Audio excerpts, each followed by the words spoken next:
gudoomiye ku-xigeenka labaad ee xisbiga muxaafadka ee kulmiye Axmed Cabdidheere oo qayb ka mid ah warbaahinta kula hadlayay xafiiska xarunta guud ee xisbiga kulmiye ayaa waxa uu shaaciyay gudida qabanqaabada ee xisbigaasi yeelanay shirkii golaha fulinta ee xisbiga kulmiye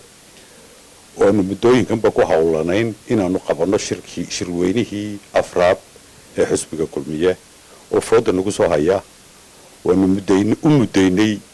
bisha June horaanteeda haddii la yiraahdo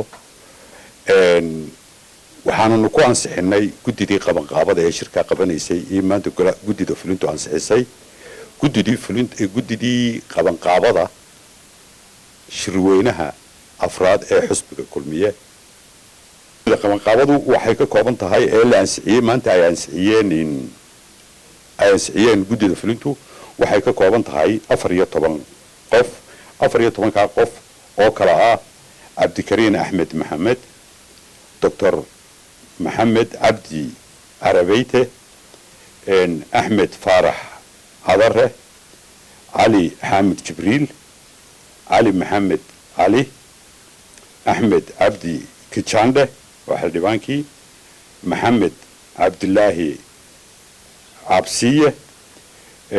Maxamed Ibrahim Madar, أحمد نور فاهية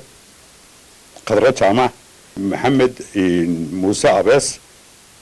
فيصل عمر مدر يو إسماعيل جامع يو ناصر عيشاه جامع عبد الرحمن إبراهيم دلك تي في هرقيسة.